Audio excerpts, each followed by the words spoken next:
On September 15th, 1896, in Crush, Texas. Yes, sir. This would become the second largest town in all of Tejas. 1 week later, it would not exist.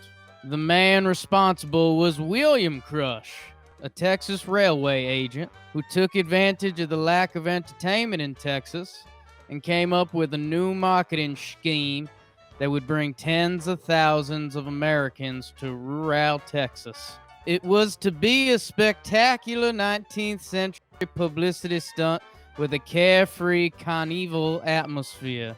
Little did he know how explosive the event would be. It ended in explosions, flying metal, and death. I'm Jakey, the explosive meatball, and this is Laughs from the Past.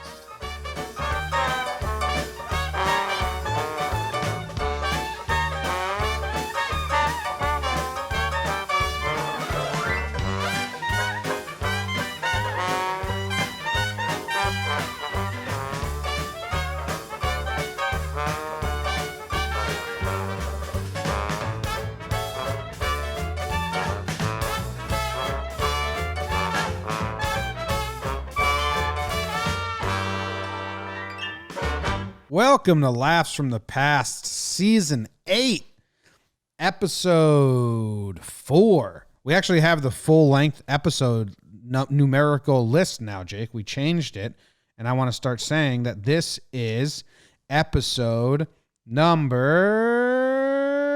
85. Whole lot of Laughs from the Past episodes. Number 85, Season 8, is all about the Wild West, the West, and this story puts us in a town called Crush, Texas. It was a town that was alive for about 4 hours, and it is a pretty wild story written by producer Luke, introed by the great Explosive Meatball Jake. Explosive Meatball's a fun name. I'm getting big Firefest vibes from this. Okay. I can see where you're getting those from. I think you'll be pleasantly surprised that it doesn't have a Firefest result, really. Yeah, I guess I'll see. This one ends with flying metal and death, and technically Firefest didn't end with that, so I'm leaning this might be worse than Firefest, but we'll see. Not familiar with Crush, Texas. Crush, Texas. I was trying to find where it is on a map today, but it's by Waco, which we did on the Colts episode, and Chip and Joe Gaines? Chip and Joanna, yep. Joanna, okay. So we're very familiar with Waco on this show. We're going, I think it was like 3 miles north. You lived in Texas. Does any of that mean anything to you? Yeah, kind of. Waco's kind of on its own little island there, so apparently, Waco and Crush were going to be a thing, but it didn't happen. Crush, Texas is such a great name, and it's the guy's last name who did it. Like, you think that they just thought of the name Crush, Texas, especially with what was going to happen. It worked so perfectly that it's crazy that it's just the guy's last name. It's not something they chose. That part alone, to me, is special. Yeah, I don't know. It just feels like a huge miss that it's not still around because, that's self-fulfilling prophecy or whatever you want to call it. But if they had a football team, like, it would be a defensive powerhouse. Yeah. Like, as a little kid, you'd grow up saying, I grew up in Crush, Texas. I play Crush, Texas football. What we do, we crush. What do you think their name would be? The Crush High. Crush. The Crush? Yeah, the Crush. That's what we do. What if they were the Crash? The Crush. That'd be a mess. Dude, you'd have kids in that town named like Crush and Crash too? Oh my God. It'd be a play-by-play nightmare. Crush crashes in. Yeah, that'd be fun. All right, let's get right into the story here. For the 2 million settlers of 1890s Texas, entertainment was hard to come by. Men could join a farmers group for business support and socializing. Women had the Christian Temperance Union, and both could follow the developing rivalries of college football after the first game was played in 1894. But otherwise, opportunities for mass enjoyment were few and far between, which gave railway agent William Crush an idea: smashing two trains together purely for public spectacle. So, first off, early yeah. returns on my end. Does the word crush come from William Crush? And is crush actually a word, I guess? Oh, When you think you think that the way we use the word crush may stem from this tale? Like, I crushed that can of Coke. And I mean, it sounds like this guy's idea is two trains crashing into each other. So I don't know. No. So the word crush, it comes from the French word creuser, Middle English, Old French. To gnash with your teeth or crack was to crush something. So I liked your thought that maybe the word crush as we know it stemmed from this guy's last name. I think it was just, what's my favorite term? Nominative derivative. I mean, can't be your favorite term if you say it like that, you know? It's nominative determinism. It's when you Nailed live up it. to your name. So yeah, the guy with the last name Crush, Yeah. his brilliant idea was going to be to slam two trains together. Yeah. I Like, like that's it, just- to be yeah. honest. So before we move on, there's this documentary on Netflix, I believe, called The Circus. It plays like a Ken Burns documentary. If we have any history fans on this history podcast, you know Ken Burns docs. But the first couple episodes of it, Jake, like show why the circus coming to town was so big. And they compared it to like, there's no TV. There's nobody in your town that's skilled or like entertainers. Like maybe there's the local play if you're in a big enough town. So when the circus came to town, it was like, you know, the movie theater, the TV just came to your town. So it was huge. So I think like just putting everyone back in that mindset of like, there was no entertainment.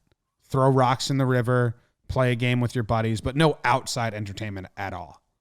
Zero entertainment. The entertainment options you listed were the Farmers Business Support Group and the Women's Christian Temperance Movement, Union. So, which was just a bunch of yeah. women complaining about their husbands who drank too much. Yeah. So nobody will ever know exactly what inspired the idea in William G. Crush's mind. By all accounts, he was a conservative man and a solid citizen, not given to crazy ideas. Perhaps he was inspired by a similar spectacle done several months before by railway equipment salesman A.L. Streeters in Ohio. Again, we have a railway equipment salesman with the last name Streeter. Just seems like he was built for the life on the road. One paper, which only briefly mentioned that a man had been injured by a flying bolt, called the collision the most realistic and expensive spectacle ever produced for the amusement of an American audience. Or maybe the idea occurred to him just because his company couldn't figure out how to get rid of some obsolete locomotives. So we do have the two reasons there. Like train crashes were a sport. They were the circus for a little bit.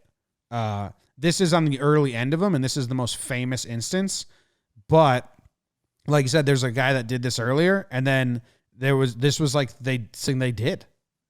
You needed to invent entertainment. Let's crash two trains. And I like this, and I think there's still, I mean, you know, go around today if there's a car accident or if you hear the screech and you kind of look out the window. I mean, there's still something to that for sure. And Demolition derbies are basically this now. I'm loving, you know, this is America. Don't get you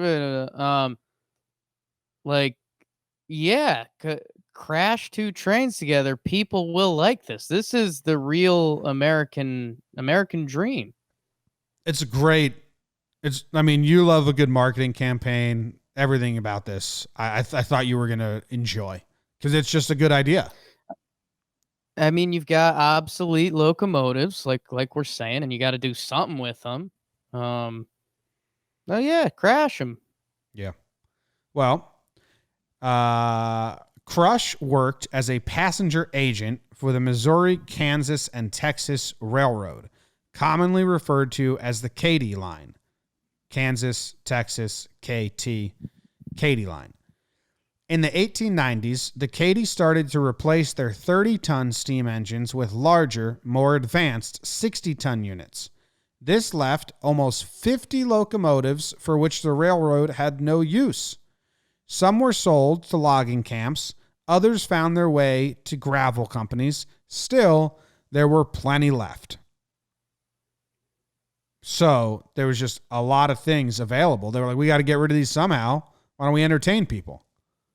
Yeah, it's I'm kind of laughing at because I feel like there's some hip ideas now. Slash, there's one place in Denver that it's like a locomotive, you know, hutch. What do you call it? The locomotive itself, and they sell weed out of there. Um, so Oh, yeah, yeah. I don't know.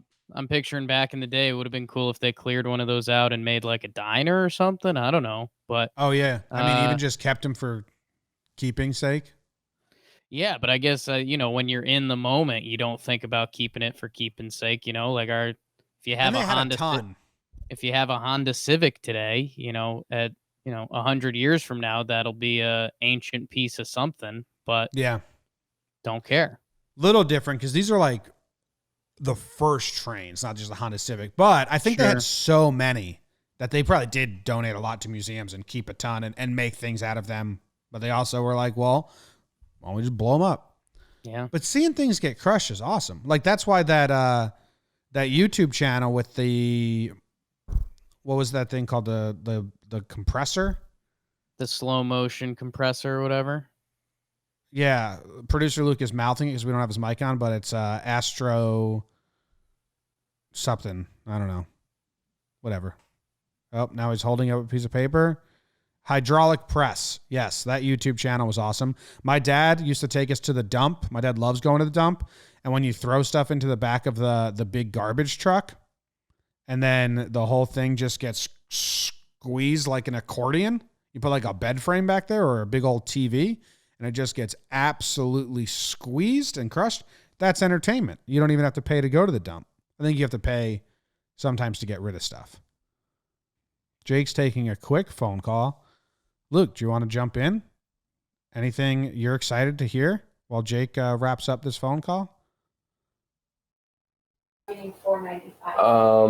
I'm excited to see if Jake thinks it's actually a backfire or not by the end of this. Because I was thinking it might be included in the backfire episode, but in a way it's not actually a backfire. So we'll see. I have thoughts on that. And I'm also curious. There's no such thing as a backfire. That's always been my hard stance on it, Luke. That whole season was a farce. Go listen and enjoy it. And yeah. Did you ever go to the dump and watch garbage get squeezed? I've seen the garbage get squeezed at the dump. I think the better comparison here is like blown up buildings. Yeah, or like when we smashed TVs in college.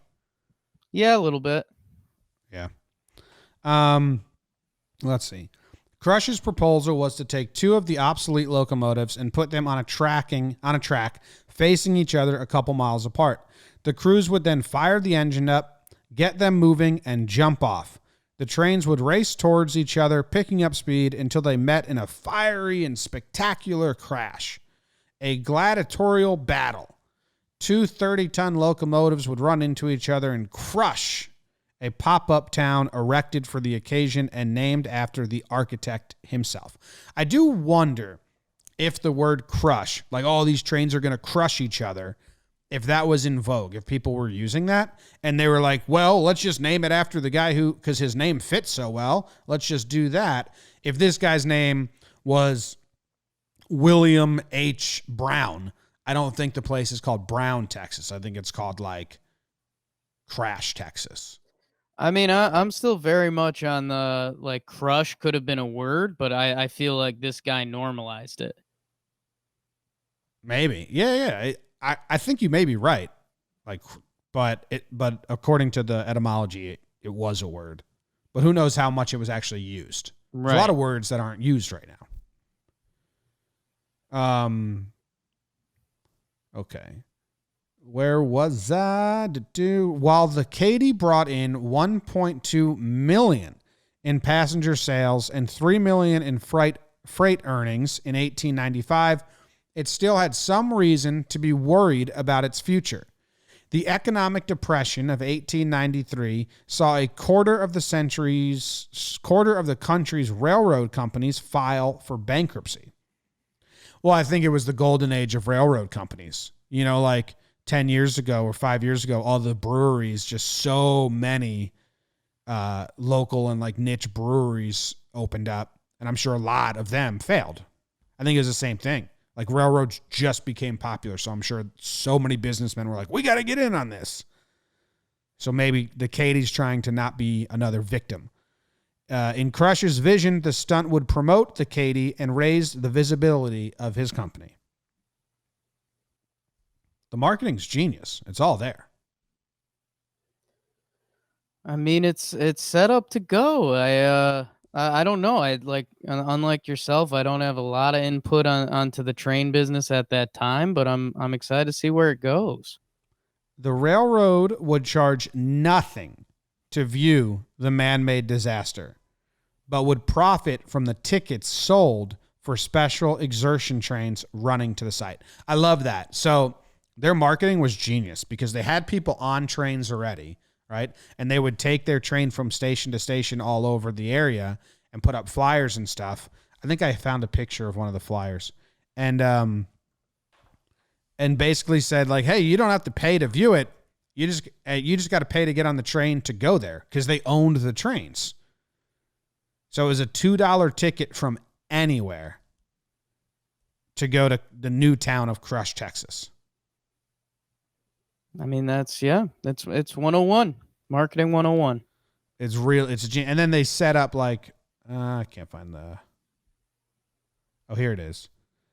I'll bring this up on the YouTube soon. They set up a little town there, like we heard. Like there was a tent, there was restaurants, there was like entertainment and stuff, because of course then you make money that way as well.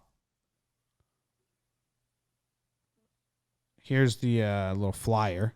It says, the Missouri, Kansas, and Texas Railroad Company of Texas special excursion ticket collision. And the big word is collision. Love that. Good only on special train number 7 from Dallas, Texas, Crush, Texas, and return including admission. September 15th, 1896. That's kind of cool. So general pass and ticket. I think something else to drive home here, and the thirst for being entertained, is the excitement level that's got to go with this. We're talking about, it's either, your Christian group or the farmers group or whatever it is for entertainment. Not only is this event entertainment, but I mean the train ride up. Oh, I mean, it's all sorts of juiced up. The pure excitement of going to an event like that is through the roof. So those trains must have been jumping. Yeah. But pinning down any real reason for the locomotive battle is a challenge because railroads more generally were in Texas to stay, says Brett Derbs, the managing editor of the Texas State Historical Association. Maybe part of the crash at Crush is for people to actually see a wreck, Derbs says, adding that railroad accidents were common and deadly in that period. Maybe this is a tourism thing. Maybe it's a legacy thing. It certainly kept William George Crush's name alive for more than just his job. You got to remember, dude, trains are so new. These people were on horse and buggy. If you're like older than 40, like you were on horse and buggy.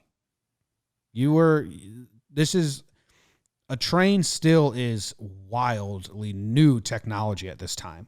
So, and yeah, there was a lot of crashes, like people were dying, but I still think it plays today. If you told me 2 trains were going to run into each other and I could see it, I don't know if I'd go, but I'd watch all the replays for sure. Yeah, I mean, look where we're literally at right now with the Corona stuff. If you told me that there was going to be two trains colliding and clashing, also get your galoshes while you're down in Texas. If you told me that was going to be on TNT at 7 p.m. tonight, I mean, I'm 6:55. I'm seated with TNT on, ready to go. Yeah. I think everyone would be, which Yeah. everyone did. So, let's see. This is how the company accepted his recommendation and put Crush in charge of the project. 3 engines were chosen to be prepared for the crash. Number 999 was repainted green with red trim, and number 1001 was painted with red with green trim. Each was gone over carefully so that there would be no mechanical failures on the crash day. I'll tell you, we really worked on those engines. Firemen in those days had to keep their engines in condition, recalled Frank Barnes, who was a member of one of the locomotive crews. The 3rd engine was to be held in reserve should one of the other 2 fail. I'm guessing that was number 1000. What do you get about the colors here? A little Christmas going on? Red and green? Not the colors I would have went with. I mean, this is just a classic example of people not understanding the full scope of things or what goes on behind the scenes. And, whether that's relating to our podcast stuff, that people are like, oh, so you're just talking to Mike? And it's like, no, there's a lot of other stuff that goes on. I mean, hey, you needed a backup train. Apparently there's a lot of conversations about painting them, and who knows how those conversations went. So yeah, not sure about the red versus green versus red. But again, these are simple people. Like, we weren't getting a tie-dye train or anything like that. What color would you go with? I think I'd go with yellow as one. Oh, you know what I'd do? You'd go with like a yellow and a black. That way, at the end, you can see where the black and they collided. You can see the combination. Like, oh, look at this. This bit has both colors on it. Yeah, I mean, you might have a good idea where the trains collide. Anyways, I think I'm leaning like a little piece of it. I think I'm leaning. I actually do like the red. Red and yellow. I think red's a good destruction color. And then I think I mix in a blue. I don't know. I think that one's just for the people. That's not for me. Christmas colors wouldn't have been what I went with. But glad they painted them. So drumming up business. Before the crash, the engines took a tour to drum up business. We had a good time before the wreck, though, remembered Barnes. You see, in order to advertise the event, we toured all of North Texas with one of the trains. We went to Waco, Denison, and all those towns along the Katy. Thousands of people came to see the engines at each stop. That's cool they took those trains. Like, this very locomotive will be crashed. Yeah, I mean, now we're in monster truck tactics. I would have upcharged people if they wanted to sign the train before it crashed. Like 5 cents, you can sign the train that crashes. Put your I don't know. writing on the train. Then you can find the piece that has your signature on it afterwards. I mean, that's the problem, because then, I mean, how many signatures do you sell? How bad does the train explode? How are these people getting their pieces? I think the logistics of that are a nightmare. Yeah, they just fight for them. But imagine if like Lincoln signed one and then you got Lincoln's signed piece of the man. See, that's what you missed. You should have got local celebrities and congressmen or whoever was well known at this time. You have them sign the train, and then it's like $5 you get to go through the wreckage. Yeah. The wreckage was the whole point of these. We'll get to that at the end though. So they went up each stop, drumming up business. A spot was chosen in McLennan County, Texas, just 15 miles north of Waco, near one of Katy's main lines, to be the crash site. A separate 4-mile segment of track was built for the event alongside the Katy Railroad so that there was no chance a runaway train could end up on the main line. Here, in a natural amphitheater formed by 3 hills, 4 miles of track were laid and a grandstand set up for honored guests. Oh, okay. So I was wondering how they chose the spot. And actually, I'm dumb because I was thinking they chose like a spot in the middle of nowhere, and then they had to build tracks to get there, to get the people there. But that's just a really dumb thought by me. They clearly found a piece of their existing line that went through the middle of nowhere and then just made a little detour off ramp and said, this is the site. Yeah, and I just got mad because, people had to take the trains to this site, and I'm thinking of all the bad jokes that were made, like, oh, hope we didn't get on the wrong train and this isn't the one crashing. Yeah, probably a ton of those. Yeah. Or like, we'll leave you on this train, scare your little kid. This is the one that's crashing. We'll leave you on here if you don't start acting right. Whoa. Man, what a mean parent that person was. Yeah. The Katy expected a large crowd, so Crush drilled 2 wells and ran pipes for spigots. They hired a man from Dallas to run a dozen lemonade stands, brought in tanks of artisan mineral water, erected a restaurant, and even a wooden jail that would be patrolled by 200 hired constables. But the main attraction, apart from the trains themselves, was the row of carnival attractions based on Chicago's highly popular Midway Plaisance at the 1893 World's Fair. This feature alone will be worth going to Crush City to see, construction foreman A.D. Arbogast told the Galveston Daily News. This is going to be the event in Texas this year. They're doing such a good job marketing this. I almost want to send them a letter from 200 years in the future or whatever we are and be like, good job, guys. 100 years in the future, really good job. Proud of you. Yeah, buck 30. Yeah, no, they rolled it out. They got the media on their side talking about it, / AD Arbogast telling the Galveston Daily News. But yeah, I mean, when you've got, again, the entertainment scope of this time period, when the carnival is just half of the attraction, yeah, you're going to blow people's minds. And these there might be people that honestly, they're desperate for entertainment. They're like, I don't care about the train, but I'm going to go there and just check out this town. And I was thinking about it because I was like, damn, they built a town for 3 hours of entertainment. And then I was like, that's any sporting event, any football game. People go, they travel in, they tailgate. There's vendors, there's music, there's events, there's all types of stores. They watch the event, and then they leave that area. So at first I was like, because the way we're saying they built a town makes it seem different than everyone went to the middle of the desert for 5 hours because something happened there.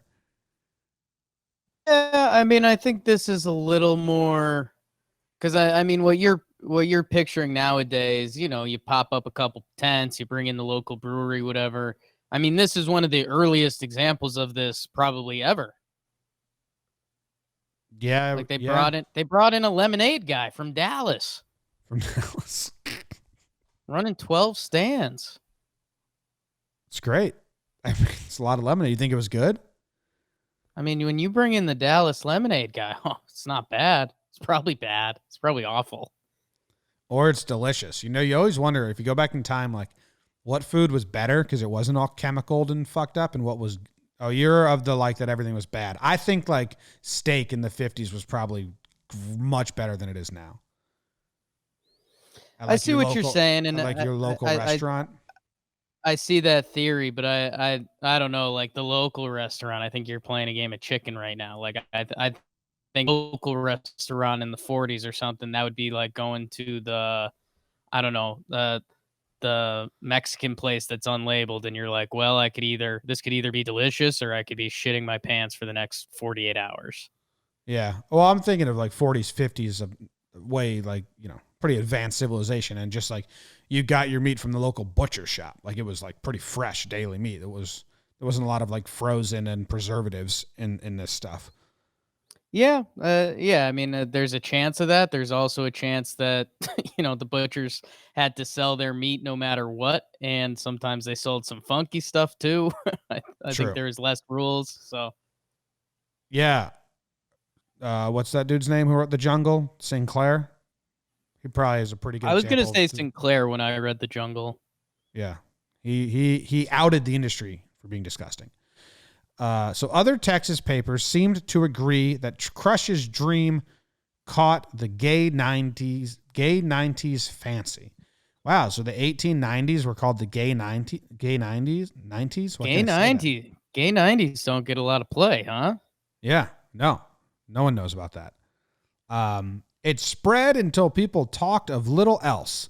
Politics. The chief entertainment at Texas Crossroads went into hibernation until the wreck was over.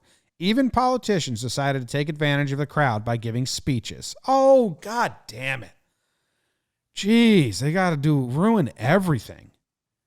Yeah. We came to see, imagine you go to Demolition Derby and then you got politicians trying to like play to your, like I came to watch cars get wrecked and be as uncivilized as possible for a couple hours. Take your morals and your lessons out of here. Yeah, this is tough for me too because it's kind of what we were saying. You know, there weren't really celebrities of the time, so I think politicians kind of were celebrities. So I think people were so bored that they were probably excited for that shit too. They were They could like, be- "Oh, the there were governor's gonna be there." It would. They're celebrities. It'd be like if, Wild Bill or Buffalo Bill or like those dime store novel people came and talked.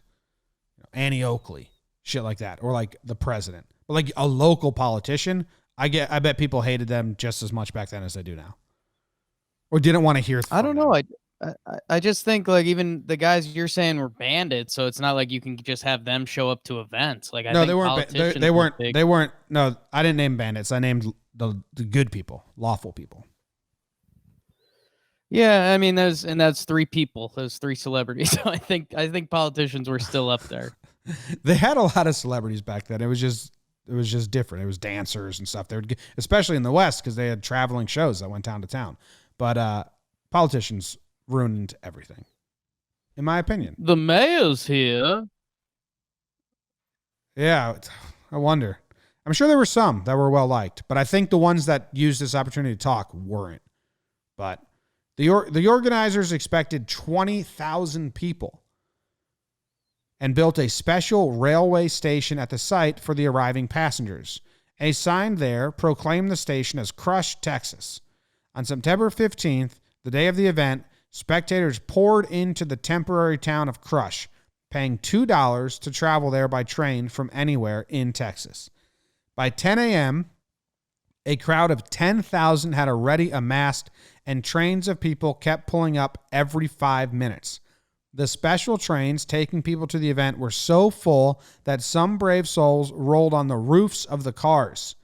Men, women, and children, lawyers, doctors, merchants, farmers, artisans, clerks representing every class and every grade of society were scattered around over the hillsides or clustered around the lunch stands, discussing with eager anticipation the exciting event that they had come so far to see, reported the Galveston Daily News. The event turned out to be so popular that the collision had to be delayed since trains were still arriving at the scheduled 4 p.m. showtime. Some 40,000 people came in total, briefly making Crush the second largest city in Texas. So I think when we talked about how the train rides were probably fun, I now probably think that probably wasn't the case because they were packed like sardines in there. But Yeah, classic train rules. You got to either get there early or ride on top of the train. Yeah, I'd take the top of the train. It's like those videos from India where they're just shoving people in there. Yeah, I'm picturing a young dumber Jake for sure on top of the train. Yeah. There's always videos of there's a video that I'm thinking of a train in India where the people are on top and hanging on. And then at the very, very back, there's a guy just sitting there chilling. It's just like, that's the prime spot. I wonder if he got there early to get that spot. You never know. You don't get a good view of what you're looking at, but no one's bothering you. You're sitting all alone. So they made 80 grand minimum back in 1890s on this. They sold, that's how they got money. $2. I see your math. Yeah, I'm sure they spent a ton of money on it, but that's pretty good. And yeah, I was getting Firefest vibes again with the, making a special train station, expecting so many people. No fake concert lineup though. So I mean, technically this is better than Firefest. And the trains do crash, so Right, Firefest right. didn't have That's any what I was music. saying. Do you think there was bets being placed? Like, I think the green train gets the red train gets the worst of it or the better of it. There had to be some guy trying to make money off of this. Like, there had to be a gambling angle. Do you think There's they'll bets. explode? Odds on that? I'm trying to think what it would be that you could measure and have instant rewards for. Maybe it's like what side do the trains fall to? Um, does it fall off the right side or the left side of the tracks? But yeah, it's a weird bet to line up. It is. There had to be gambling angle here, right? Had to be. Sure. There always is. Next paragraph is all about safety concerns. While the crowds gathered, the engine crews started checking their trains over. Speed tests were conducted on each to help predict the exact point of collision. Oh, math. Geometry and shit. Cool. Yeah. That's like a classic math question. Train A leaves the station going this fast. Train B, when do they meet? It's like the original math question. Yeah. To avoid having one of the engines get away and run wild onto the main line, the rails connecting the collision spur track with the main line were removed. Smart. Since the couplers used in those days were of unreliable link and pin variety, the cars were chained together so they would not come apart during impact. They lost me there. The couplers. Okay. I'm guessing what do you need? What did all that mean? Since the couplers used in those days were unreliable link and pin variety. So we were okay. So the trains that were being dragged were just linked like how you link a boat to the back of a truck. Basically. And they didn't want them to just come apart, so they tied them together with chains. I get it now. I didn't know those were referred to as couplers. Now couplers. One concern was whether each of the engine's boilers wouldn't hold up under the stress of the crash. Steam engines use a large, heavy metal, pressure tank called a boiler to contain water heated to the boiling point by a fire fueled by coal, wood, or oil. At the boiling point, some of the water turns to steam. Since steam takes up 1,675 times as much volume as the water it came from, this expansion creates a tremendous pressure inside the boiler. The high-pressure steam is transferred through pipes to the cylinders and pistons connected to the engine's driving wheels. The high-pressure steam can then move the pistons, making the locomotive go. So that's your lesson in how steam engines work. I kind of read it and tuned it out, but it's a lot of water and steam. Yeah, that's pretty neat. That was the most high and tight definition. This wasn't written by an engineer. This was written by a human that figured out the easiest way to tell us how trains move. Yeah, it's true. This is wild technology. Yeah, I mean, that's what I'm saying. Like, for a tidy little paragraph / sentence, the the coal makes the water hot, steam moves faster than water, takes up space, makes the cylinders go. I get it. You're all in.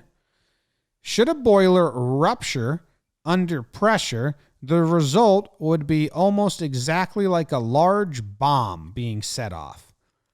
In 1865, the steamship, the Sultana, suffered a boiler explosion while traveling north on the Mississippi.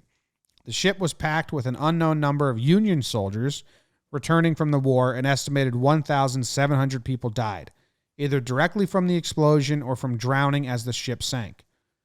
I think we can count that. Up until that time, it was the largest loss of life in the history of the United States as the result of a maritime accident. It's a bummer. It's a big one. Those are some big numbers. Yeah. Like, I'm kind of surprised they had a boat that held that many people. Yeah, I mean, again, there probably wasn't a lot of code going on back then, but OSHA was not around. yeah. In 1912, a steam locomotive being readied for a run at the Southern Pacific Roundhouse in San Antonio had its boiler rupture for unknown reasons. The resulting explosion leveled most of the buildings in the railroad yard and much of the surrounding neighborhood. A house and its owner 7 blocks away were crushed by the front end of the locomotive as it fell from the sky. An estimated 40 people were killed and 50 injured. Are you kidding me?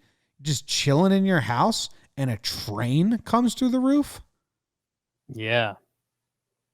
7 blocks away. That's a bad time. You know the Dane Cook joke, like how did Mary die? A tire hit her in the face, and it's like a woman who got hit in the face with a tire at a NASCAR event. I mean, she was at a NASCAR event. This joke, the guy's just sitting at his house in a train. Yeah. It rains a train down on his house. Raining trains.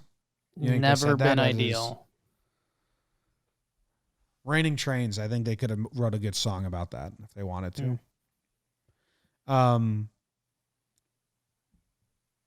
It was clear that if one or both of the boilers were to explode during the collision, the event might be too dangerous to stage. Crush had gone to Katie's engineers and was assured that the boilers on the engines were designed to resist ruptures even in the event of a high-speed crash, and it would be virtually impossible for them to explode. Reassured, Crush went ahead with the event, except for reporters and honored guests, spectators were to be kept back a minimum of 100 yards from the track. So it's a football field, right? It's pretty that's pretty far. Reporters and honored guests, get right up there, though. You're going to like this. Take some pics. By the way, I don't know what happens with the crash, but I'm going to assume from reading that paragraph that we are going to get an explosion. And this is a classic case of the nerds overstepping their boundaries. No, the designed to risk ruptures, even in a high-speed crash, virtually impossible for them to explode. Like, that's definition of you have no actual idea. There was one person they asked that was like, yes, the boilers will explode. You can't do this. And they just were like, shut up, dude. Yeah. I mean, there's a chance. We've never done anything like this. They just called that dude a naysayer and told him to get lost. He was like, the boilers, no, it's dangerous. Fuck you. We got 40,000 people coming. We're doing this. The crash. The crowd grew and grew all day, and some 300 policemen were brought in to keep them in order. At 5 p.m., 1 hour late, the two trains were brought together at the expected point of the collision so that photographs could be taken. We see a photograph of it here. I wonder if I can put that on the screen for people. I was trying to figure out which one was the which one was the green and which one was the red, but there's no color, so it's hard to tell. Colorless. If you had to place a guess, I think I'd say that the right one was the green one. Okay. Yeah. I don't think they had like bright color greens. I think they had ugly, dark color greens back then, but they did have some bright reds. So that's just a blind, wild guess of words that's in my brain. All right, cool. So here's the big picture for anyone watching on YouTube. And you can see the people in the background, Jake. They do not look 100 yards away from me. No. But maybe they moved them back. Dude, I kind of wish there was video of this. Like, this looks awesome. Look at these trains. Dude, I'm we don't have the connections in this world, but if anyone knows like a Marky Cubes or someone like that, hey, if there's a time that society needs two trains to crash together, it's right now, and I would watch. Good. Yeah, I would too. So this track at the front of this photo, do you think that's the actual track then? Track And that's at the front of this photo. I don't know, because are they on a track right now? Yeah, they brought them close. That's the track they're going to crash on. They brought them close together to take the picture, and then they're going to go backwards, and then they're going to crash. So I think this track at the front it's pretty close. I understand why they were scared of runaway tracks now, because that's pretty close. Arguably too close, if that is what's happening. Yeah. Do you want to see what before we move on? Just because everyone's so anticipation, we'll build it up. This is what William Crush looked like. Is that how you had him in your head? Kind of nice little brushed back hair, nice little mustache. Looks like he had some solid eyebrows. He looks like a nice dapper gentleman to me. Yeah, I'm getting more of a he's a guy you want on your side. You don't want him against you, but you're not close with him. Like, yeah, me and William Crush are cool. We don't roll in the same crowd, but he's all right. Okay. Yeah. I understand that. All right. So the trains were slowly backed up to their starting locations. When all in the readiness, Crush, who had been overseeing the event from the back of a white horse, waved his hat, and the crews in the locomotives threw the throttles to full. We cut the reverse lever back to the second notch, stayed with the engine for 16 exhausts, that's 4 turns of the drivers, and then jumped, recalled Barnes. Those were good engines. They really got up speed. How do they say it so casually that the drivers just jumped off? Yeah, I mean, that's pretty badass. The engines, pulling only 6 cars each, raced towards each other. By the time they closed the distance, which took just 2 minutes, that's a good amount of time. Yeah. For them to close the distance and for anticipation to build and speed to build. All the event stuff we're talking about here, and I think it goes overlooked, is when the trains are backing up. I mean, that's like the start of a football game or something like that. You go your separate ways. This is it. Yeah, so the picture in the middle was kind of like the handshake. Yeah. Then but 2 minutes is a good amount of time because you're a little bit like, oh no. So Luke's like you don't want to take a moment off. You don't want to take a timeout. No, yeah.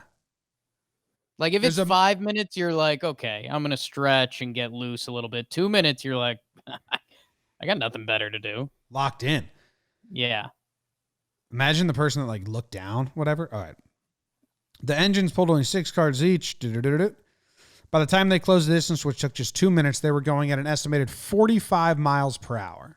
Now, that's slower than what I was thinking in my head, but probably still fast for big-ass trains. The smoke was pouring from their funnels in great black streak, and the popping of the steam could be distinctly heard for the distance of a mile. The rumble of the trains, faint and far off at first, but growing nearer and more distant with each fleeting second, was like the gathering force of a cyclone. Nearer and nearer they came, the whistles of each blowing repeatedly, and the torpedoes which had been placed on the track exploding in almost a continuous round like the rattle of musketry.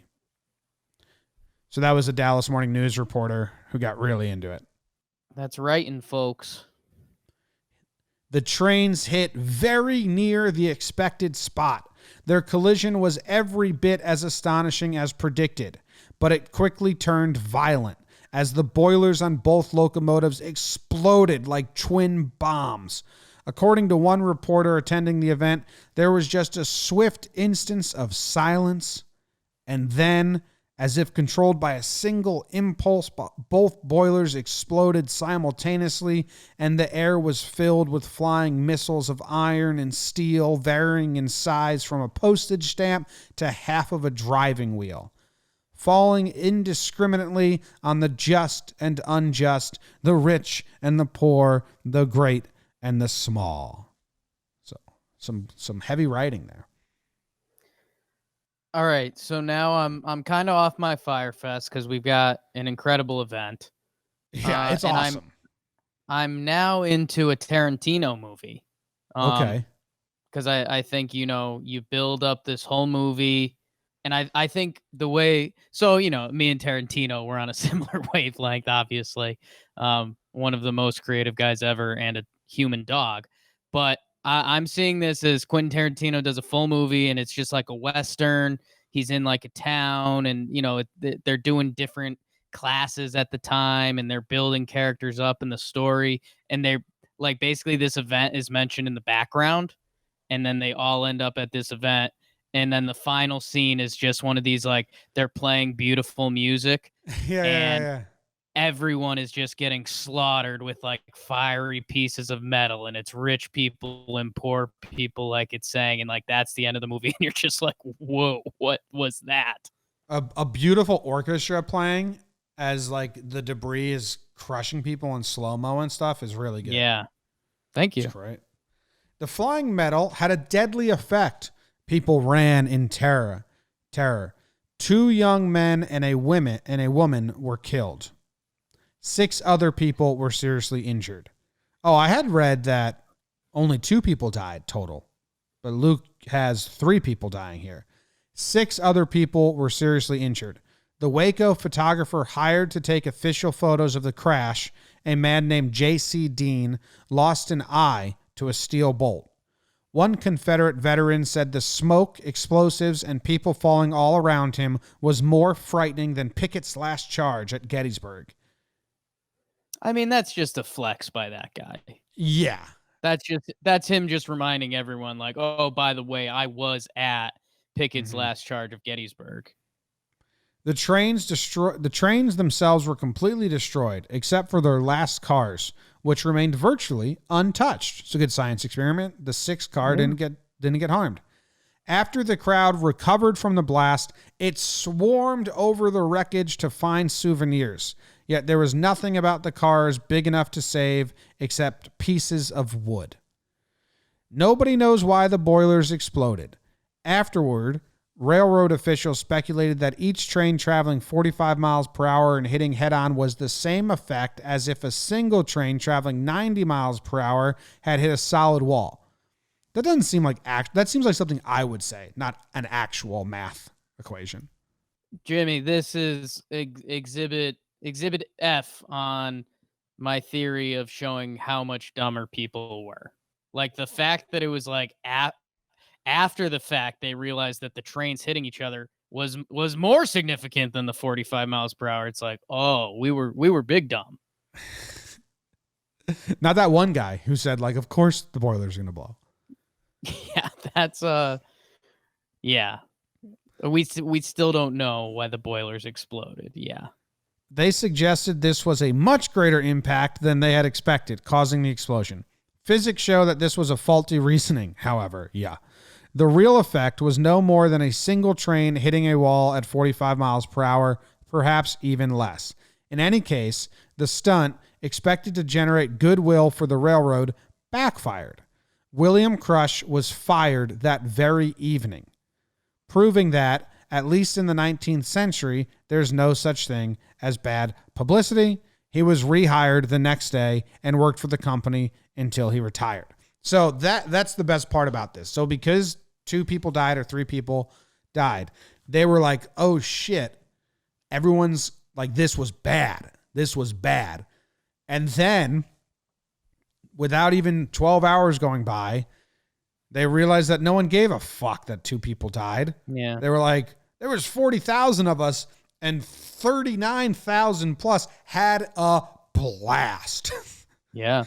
Like those idiots that were sitting in the front row and those cameramen that were 20 yards away, that's like going to a concert, standing next to the speaker, then complaining about your headache the next day. Yeah. I mean, you've got like less than the 1% of the 1% had a bad time at this. So they immediately rehired Crush. They were like preparing for terrible press and bad news. And then in the end, it was a huge success. And they were like, never mind, dude, come back. That was awesome. Yeah. And I mean, I think the next line, because Crush got rehired, Dean, the photographer, who I believe is the gentleman that got the bolt in the eye. Yep. Who's a photographer, he got $10,000 and a lifetime railroad pass, which if you're a photographer, I think that's the dream, right? I mean, you'd railroad like pass? your eye for sure. I get that. But Yeah, it's you get the also a nightmare to lose your eye if you're a photographer. right, your depth perception's a little off, but you find ways to deal with that. And I mean, you can photograph anywhere you want. You could travel the world. Well, I don't know how far the Katy went. I think they were just a Texas railroad, but he can travel all over Texas. Yeah, that's not as exciting. Take the eye. But yeah, they gave him 10 grand and they dealt with other claims as hastily as possible. Despite the accident, the line had become an overnight sensation, catching headlines in the international press. I think that the doubters and the naysayers. All right, so this is terrible reflection on society, but I think the doubters and the naysayers were like, this is going to be terrible. You're going to have tragedies. And the people that said it was going to be not terrible said like, no, it's fine. And then it blew up. And like, someone naysayers, oh, it did blow up. How many people died?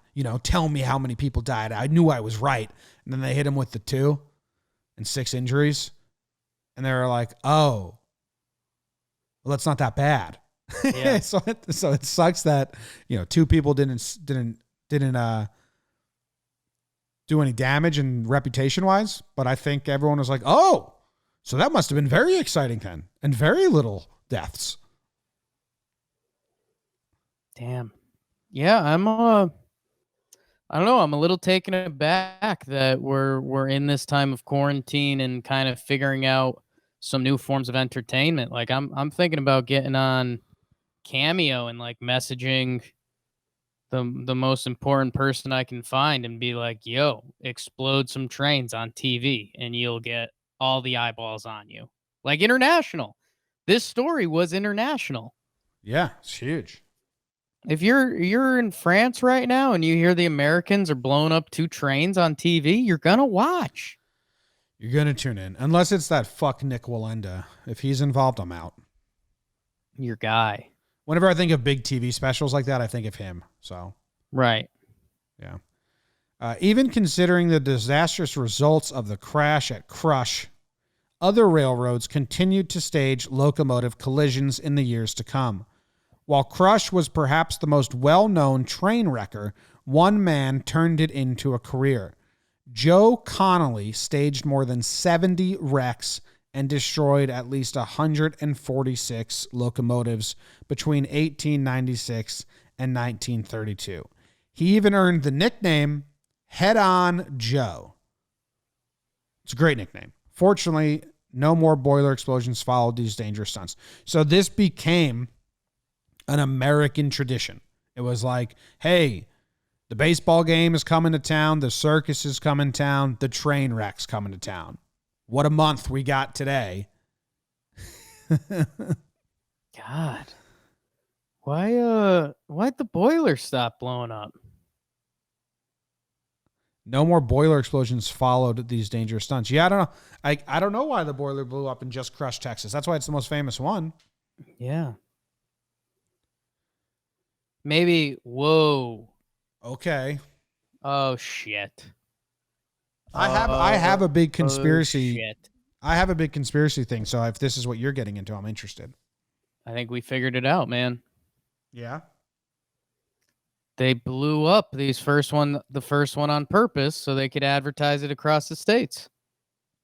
So I had a big conspiracy going that either they faked the deaths and the explosions because they both blew up simultaneously for the bigger headline, or I was like, why don't the future companies fake like a death or 2 just to get the news? I mean, how easy would it be to just fake a death?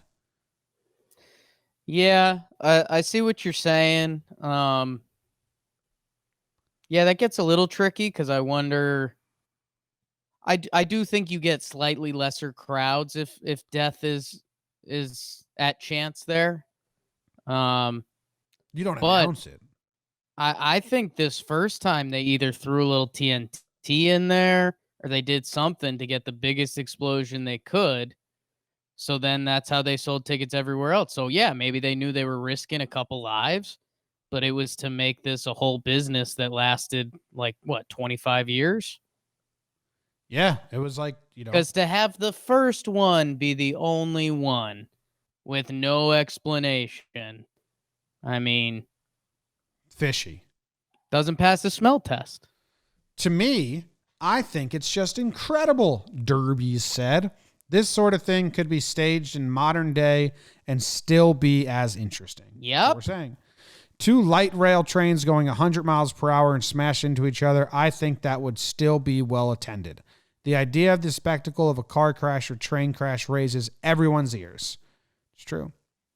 The Missouri, Kansas, Texas, the Katy, went on to expand across the state in the following decades, earning more than $10 million by 1931. So they still just expanded across the state. Dude, I think that unlimited pass kind of sucked. Like, I think that the photographer who got that unlimited pass at the time could go like from Dallas to Waco and back. Yeah, that's not as appealing. Okay, I've a question for you guys. Sure. So- Yes, producer Luke. You kind of talked about the photographer. $10,000 then is $310,000 now. So what would you have to lose? An eye for a photographer? Was it your guys' voice for what you do?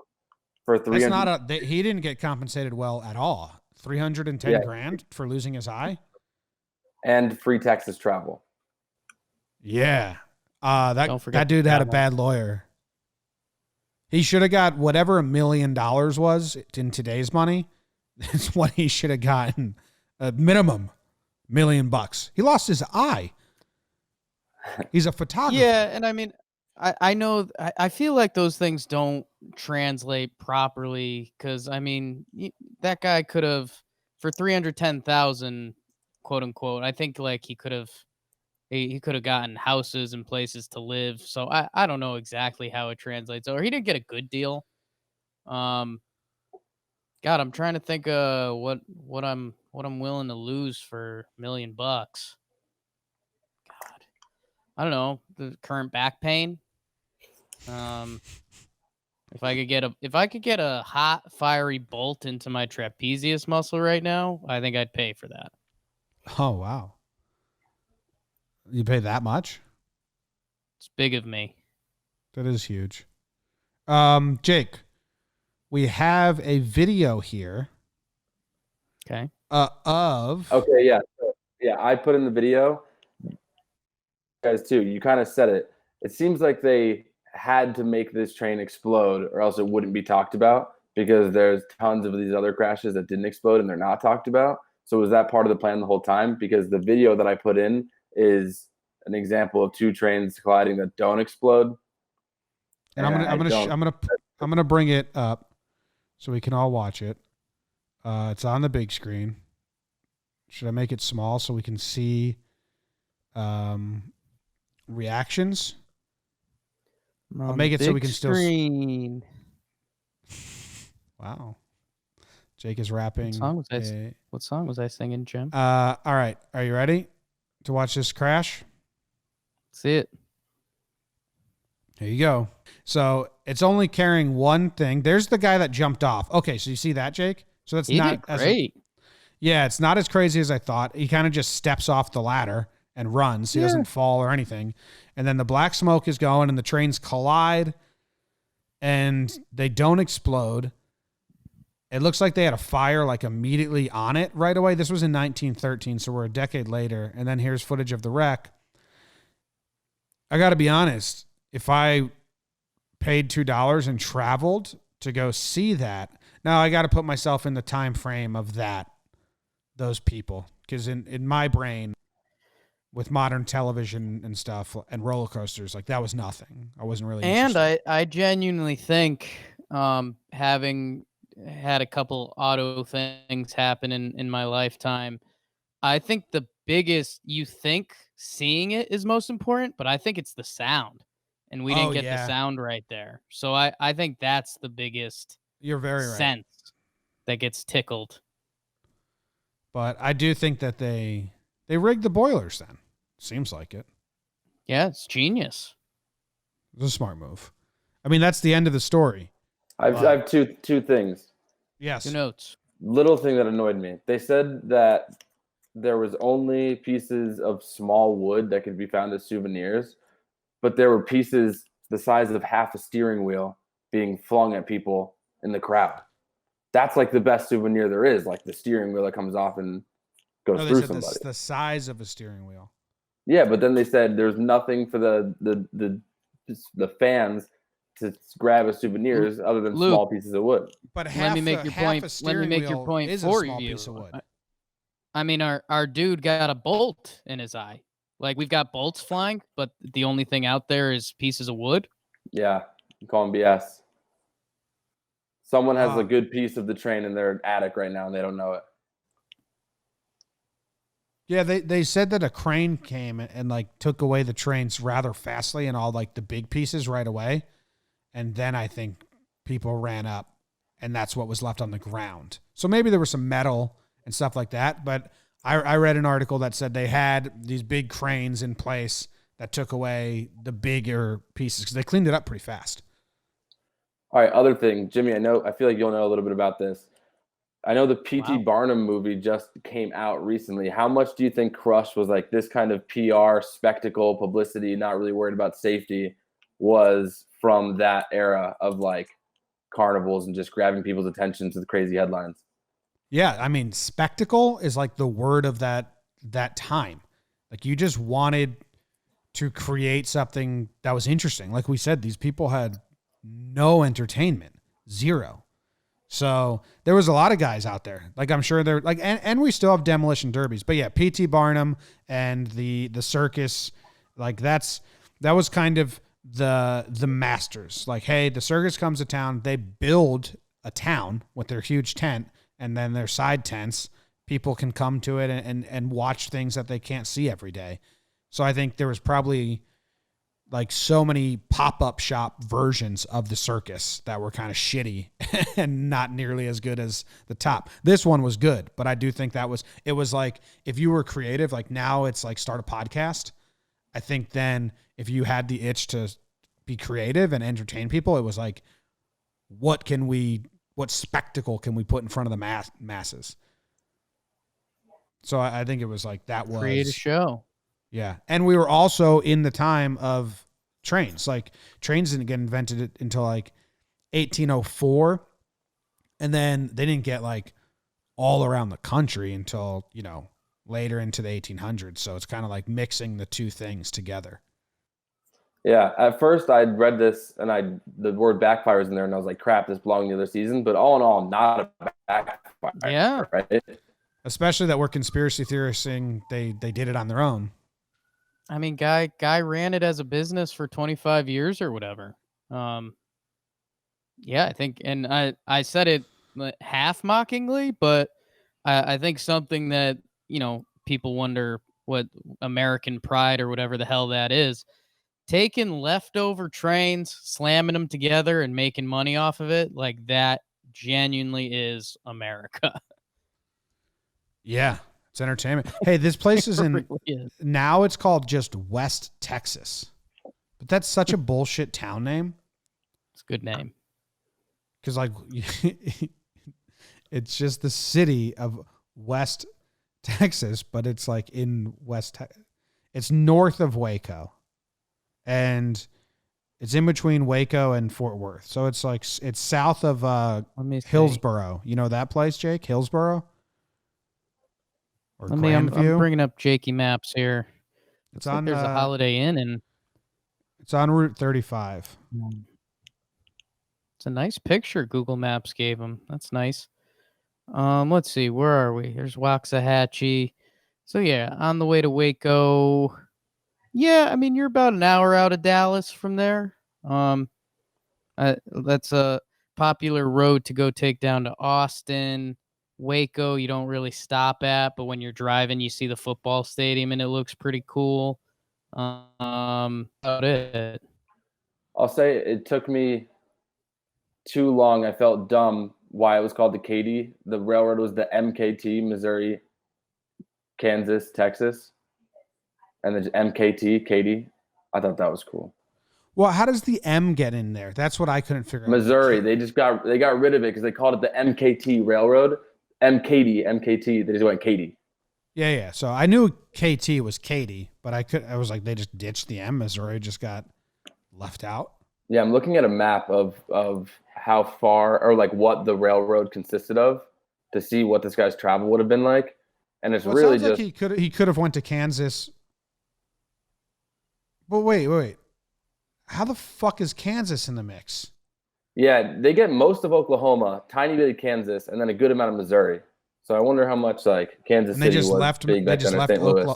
They left Oklahoma out of the naming? Yeah. So Jake, he could have gone Kansas, Missouri, Oklahoma. So if that dude wanted to be a Western photographer of like the plains, that's good. That's better than just West Texas, which is what I was thinking. Bulk guy. Oklahoma was founded in 1907, so that's why it wasn't in the name, because Oklahoma didn't exist at this time. Huge. And yeah, the Katy Trail is now a huge part of Dallas. It's like a running, walking trail that cuts through Dallas and connects the city. Nice, cool. I hadn't heard this story before, or if I hadn't remembered it. But I mean, you just say, hey, they used to crash trains for entertainment. I think a lot of people would be like, what? Tell me more. I'm excited for the Tarantino movie, man. I mean, you got to Hollywoodize the ending a little bit. You got to have a couple more deaths than that. But I mean, I think it's the Tarantino dream. He does a full Western movie that you just think is a Western, and that it ends with so much death. 2 deaths, 2 bad guys of the film.